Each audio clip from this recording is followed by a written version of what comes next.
Hi everyone, and welcome to episode 124 of the Rewarding Property Decisions podcast. Now, we obviously speak with a lot of clients on a daily basis, and they always have all sorts of questions to ask, whether it's buying or selling, because obviously it's potentially going to be one of the biggest decisions as a person in property that you're ever going to make. Now, most of the common questions, many of you will all know and have heard about, things like what's my property worth, what type of investment property should I buy, where should I buy it, and what makes this property most suitable once we get to the point of discussing the types of properties that we consider. And if you're looking down the selling side of things, which agent should I use, that type of thing. So there's all sorts of questions. But one of the things that we discuss on a regular basis as a team and very much in-house is some of the questions that we don't get asked, but that we think should be asked. And there's a number of reasons why that might be the case. It might just be that you hadn't considered it to be that important or that relevant to you. Perhaps it wasn't front of mind. But one of the probably more concerning ones is that there might be a bit of a lack of understanding that there could be consequences for not understanding or knowing the answers to that question. So there's some really important ones and things that hopefully everyone can learn from. So I thought today we'll go through some of these questions. There's obviously a lot more, but these are some of the more pertinent ones that we think are very, very relevant to people, whether they're buying or selling property. Okay, so the first one is there a time period on your buying service? So when a client comes in looking to engage us from a buying perspective, doesn't matter whether it's investment or home buying, but we don't quite often get asked whether there's a time frame on it. Now, the reason why I think that's a really important question is that from a buying services perspective, it can really establish the motivations of that buyer's agent and whether or not they've got the right motivation to get out and buy the right property for you. And the reason I say that is because timeframes can really represent or can determine whether or not the buyer's agent is doing it for the right reasons and looking for the right type of property.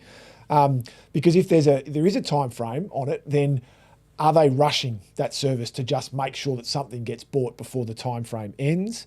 And it's a bit like, say, with an agent's authority period. They just want to get the property sold within that period, because if they don't, then they run the risk of the vendor going to a different agent to sell the property.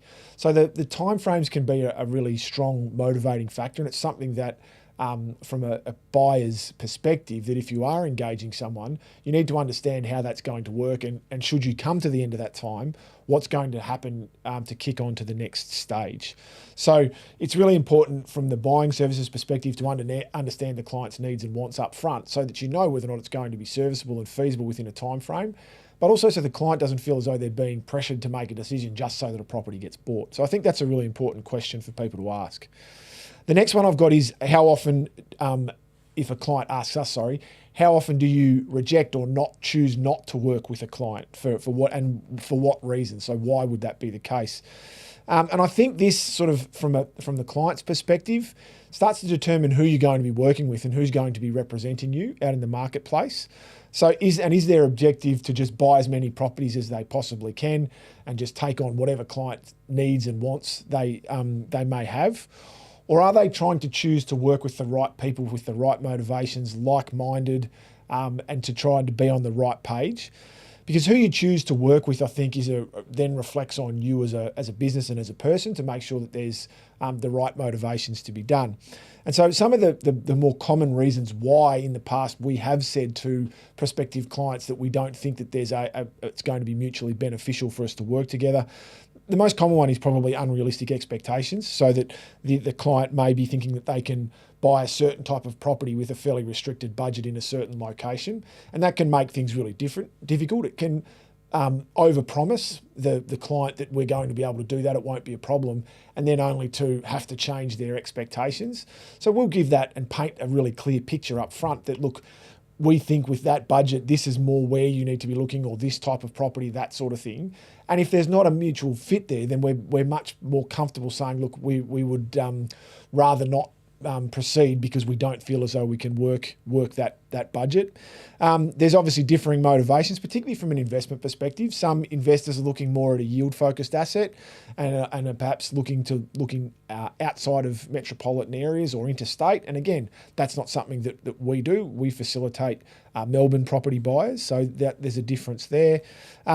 They sometimes want to ask for advice, but perhaps don't necessarily want to receive it. And a lot of professional services businesses experience that, and we're certainly no different in that regard. So we want to work with people that value our advice and want to listen and work with us. Doesn't mean we don't want to be challenged. We absolutely love that and work with people, but we also want clients that want to use our services for the right reasons. And then finally, another one is a cultural fit, to make sure that we're aligned and have the same motivations to secure property for the right reasons. So cultural fit's a big one as well. The next one I've got is, how often have we told a client not to buy a property? Now, I think this is a really good question. It probably does get asked a little bit more, but I think this is a really important one to ask, because any buying service can go out and tell you that, yes, the property that you've identified or that we've looked at is the right one, and no questions, let's just go and get it for whatever we need to. But as a buying service, to have the confidence and the conviction in your services and in your ability to say, no, that's not the right property and here's why, and to go through that process and establish why it's not the right property and what they should be looking at, even if that does mean that perhaps the client won't be happy about it and perhaps will either not use your services and choose to go and buy it anyway, it establishes credibility instantaneously. And we've had plenty of clients that have sat back and initially and thought, what do you mean it's not the right property? And got a little bit affronted by it. But once you go through the process, understand it, then very much respect you for it, and then in the long run, more often than not, appreciate it and really value that feedback that's been provided. So having the ability to say no and then explain why can be very beneficial, but also mainly to the client in that sense. The next question I've got is, who will be involved in my campaign? And this can be from a buying or selling perspective, because it's quite often an issue in real estate circles where the person that you sign up with is not the person that you get to work with along the way. Now, that doesn't have to mean that it's the only person, and I'll go through, and many of you who are our existing clients will know this, that we work very much as a team. But it's where the person that you sign up with you see on the day and then you don't see them again. And that's where things can become a bit of an issue in that regard. So getting a clear understanding of who you're going to be working with, how that's going to work. Is it going to be just one person that's representing you? Will there be two people? Or will it be a whole team that's out in the marketplace working for you, whether it's, again, selling or on the buying side of things? And that's definitely how we typically work. We very much work as a team. There'll be one or two points of contact within the business, but there'll very much be a team of advisors that will be out covering the market on our clients' behalf to make sure that they're getting every opportunity that they possibly can. And when we're on the vendor advisory side of things, we're very much of the opinion that the main agent that we work with is involved from start to finish. We don't just see them at the start and then see them on auction day. They're involved with all the open for inspections. They don't necessarily in attendance, but they're very much aware of what's going on, and they are in a regular attendance at those open for inspections, working with their team. So it's important to have someone who's very senior and knows what they're doing, but also with a good team around them. So that's a really important part. We're very much of the focus from a vendor advisory perspective that it is about the individual rather than just the agency when you're selecting who you want to work with. Now, the next one is not so much a question, but rather it's an action that should be undertaken. So it's more so for clients that we have worked with in the past. And it's regular attendance at owners' corporation meetings. So we have a lot of discussions around when we've purchased apartments or units or townhouses for clients over the years about ongoing contact and working with owners' corporations for your property. Particularly in smaller developments, because you can have a very big say in what does or does not happen with that development. As an investor, as an example, you can ensure that the property is going to be very well maintained and looked after, and when money is to be spent, that it's going to be adding value to your property for the right reasons, rather than perhaps sometimes owner-occupiers within owners' corporations can focus more on the lifestyle benefits that they're going to get while living there, which is understandable.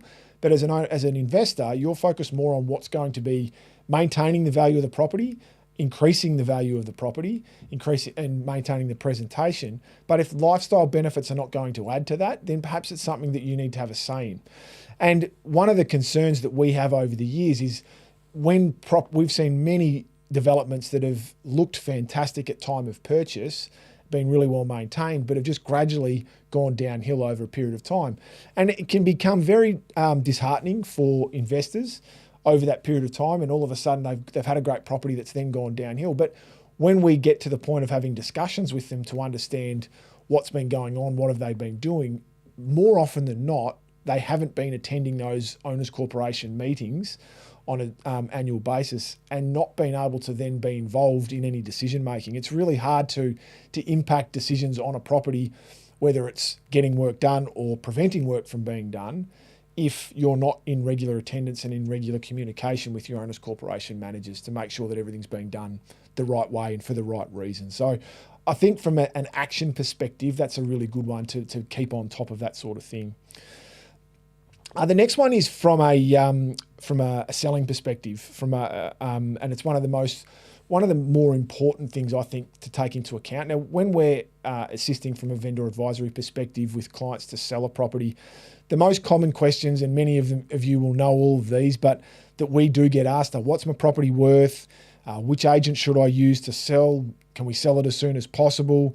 And what's the commission going to be? But one of the key questions that I don't think gets asked often enough, and it leads to so many other important components of a sales campaign, is who is my likely buyer for my property? Because what that then leads to is so many other answers. It can determine when you should sell. So if you're selling a family home, when you should sell will be dictated around school holidays, public holidays, those sorts of things. And if your campaign is running through those, it can interrupt the exposure that the market might have for that property. What sort of work should you do to the property? That's a really key component depending upon who your buyer is.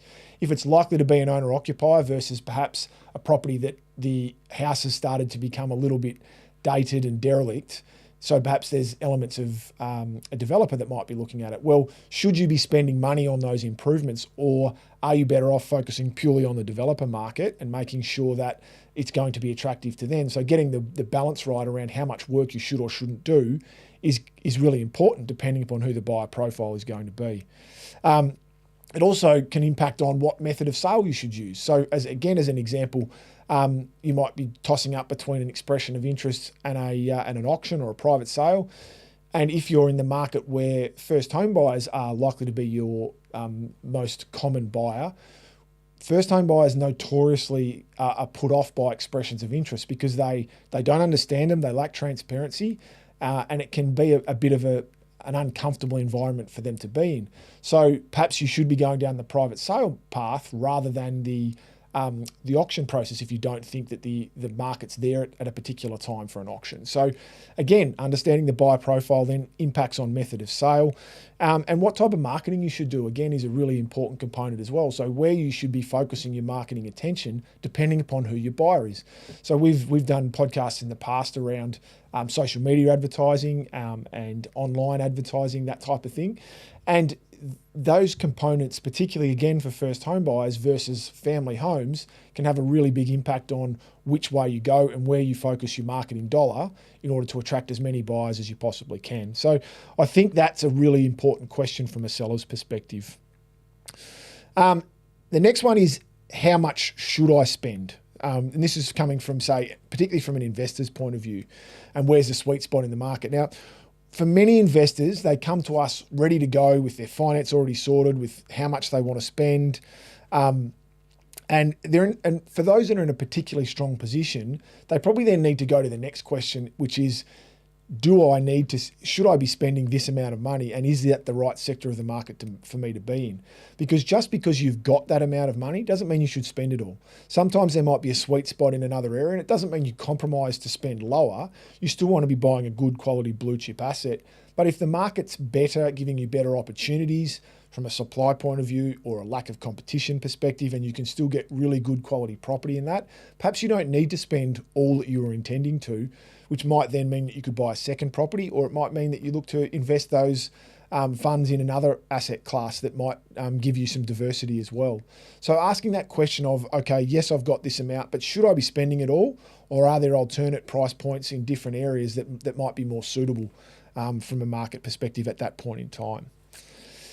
And then the final one is, again, more of an action that clients sometimes forget, which is more so than a question, is keep in touch with us.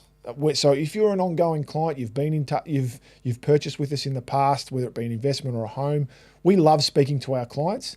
We love answering questions. Circumstances change, and so there might be queries that you're not sure about. What should I do here? Should I be renovating? Should I be upgrading?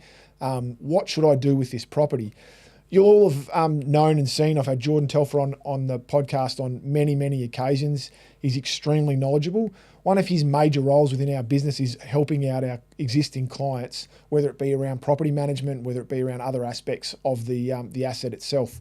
So that's what we're here for. It's a lot easier to assist a client to prevent an issue from happening if you can see something on the horizon, rather than wait till it's already happened and it gets worse and worse, and then we've got to try and come up with a resolution. It's a bit like the age-old medical side of things of prevention is better than cure. So the more communication, the more help that we can give, hopefully, the easier the ownership process will be for you as a client and for a property owner going forward. There are also obviously endless blogs and education facilities on our website that you can make the most of and utilise at different stages to hopefully keep you informed and things. But keep in touch with us, ask us questions, that's what we're here for. All right, that's about it. Thanks for joining me. That's episode 124 of the Rewarding Property Decisions podcast. As always, please like and subscribe. Give us a 5-star rating on whichever channel you use. Would be very helpful for us. And otherwise, share us with social, on your social media channels with friends, family, colleagues, and whoever else might have an interest in property. Visit the website wakeland.com.au for more information. Otherwise, we wish you all the best with your property decisions.